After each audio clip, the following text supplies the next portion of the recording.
শত্রুকে দমন করা বা শত্রুকে দমন করার উপায়। তো ভিউয়ার্স, আমরা অনেকেই বিভিন্ন তাবিজ কবজের মাধ্যমে শত্রুকে দমন করতে চাই বা শত্রুকে ধ্বংস করে দিতে চাই বা মেরে ফেলতে চাই। তো আজকে এরকমই একটা টপিক নিয়ে আলোচনা করব যে আমরা কিভাবে তাবিজ কবজের মাধ্যমে একটা শত্রুকে ধ্বংস করে দিব বা শত্রুকে মেরে ফেলবো, তাও আবার এটা দূর থেকে। শুধুমাত্র শত্রুর নাম এবং তার বাবার নামের উপরে চালান করে, তাবিজ দূর থেকে চালান করে শত্রুকে ধ্বংস করে দিব বা যে কোনো ধরনের একটা ক্ষতি করব।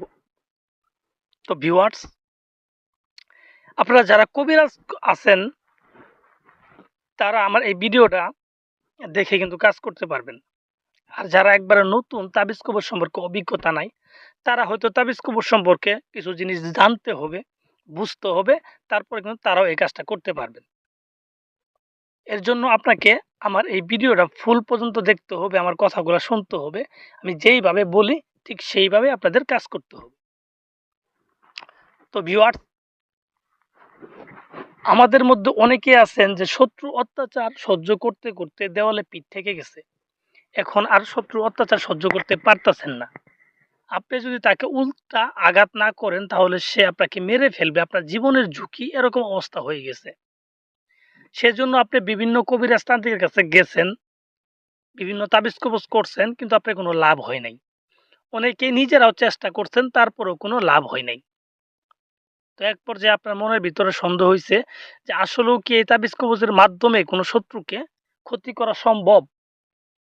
আমি বলছি হ্যাঁ, অবশ্যই সম্ভব। এর জন্য আপনাকে সঠিক তাবিজ কবজ এবং সঠিক নিয়ম অনুযায়ী সেই তাবিজ কবজগুলাকে প্রয়োগ করতে হবে। আর আপনি যদি সঠিকভাবে প্রয়োগ করতে পারেন, তবেই কিন্তু আপনার কাজটা সাকসেসফুল হবে এবং আপনার শত্রু ধ্বংস হয়ে যাবে। তাছাড়া যদি আপনি ১০০০ টা তাবিজ কবজ করেন, কখনো কোনোভাবেই কাজ হবে না। কারণ প্রত্যেকটা তাবিজ কবজের আলাদা, আলাদা নিয়ম আছে।